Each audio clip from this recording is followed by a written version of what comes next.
Okay, this is the K&S 4526 wedge bonder. It has a deep access option, which means we have a clamp that sits above the wedge tool. The clamp is right here. See, we're using a 1/2 inch spool of wire. That's 1 mil wire. It's fed down through the clamps and then through the tool and then down to the bottom of the tool. We have a heated work stage here, and it uses a vacuum line. And here's your vacuum switch, and you can remove your substrate. You can see there's a little vacuum hole here, and you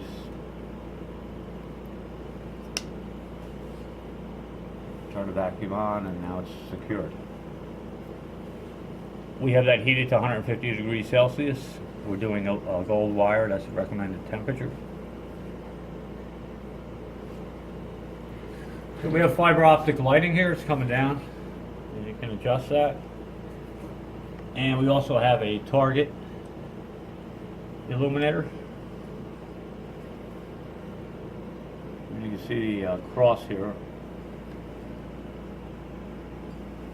So that'll show you where the bond is going to be made.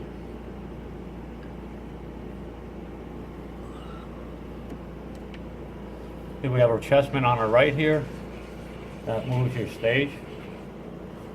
And one thing I just wanted to show on power up, we have a Y stage movement here. So there's a motor that's going to drive in a Y direction. And on power up, you're going to see that it will initialize.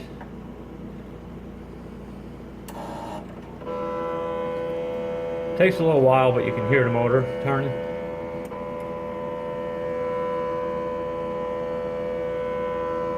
So the Y stage is looking for the limits.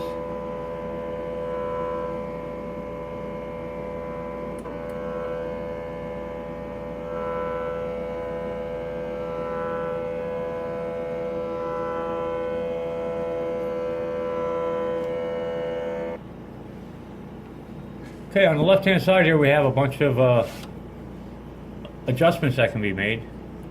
And to explain first here is we have our search, power, tail, time, and force settings.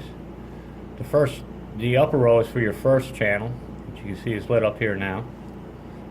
And your lower row is for your second channel. We have our tail and loop adjustments. We have a test, which tests your ultrasonics. And as you see, as I press down on that, this light should light up. It's indicating that the wedge tool is tuned. We have a clamp. This will open and close the clamp, which is located up here. And then you do have a light, the area light here, which will light up your entire area.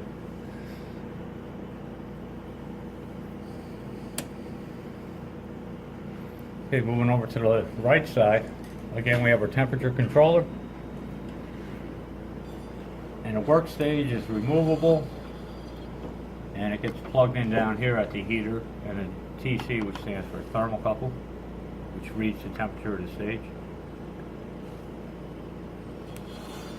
Now, this does have the reset low and high, so right now it's at the low level, and as you can see, as I press it to the high, it allows the head to rise a little bit higher. And that's the high, and that's the low reset level. So that's after the bond is complete. We have our setup and reset button here. That'll reset your logic. And then we have adjustments here. These are all for the Y motor movement. You have your step back, which is the distance between the first and second bond. And then to form a loop, you have a kink and a reverse adjustment. And that's explained in the manual that you'll receive. The Y speed is just how fast it's going to move. And then we have our tear, which is part of the breaking of the wire to second bond. Okay, we have the semi-automatic mode and the manual Z mode. I'll flip it to manual Z, and by using the little black knob on the side of the chessman here, you can see that the bond head moves up and down, so you can manually do your bonds.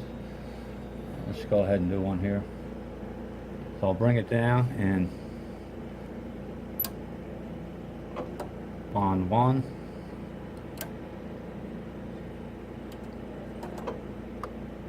bond 2. I'll switch it back to semi-automatic. And now we can, by using the left side button on the Chessman here, what you're going to do is press and hold, and that's going to be your search height. And again, you can adjust your search 1 height with the knob on the left hand side here. You just want to be just above your bonding surface, and then when you release the Chessman button, bond 1 will be formed. You'll do an auto step back, and that's again adjustable with your step back potentiometer. Search 2, release, and the second bond is formed. Then press and hold for bond 1. We're up at loop height. We can adjust the loop setting and a step back setting if necessary.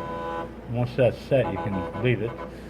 We'll go ahead and do search 2 and then bond 2.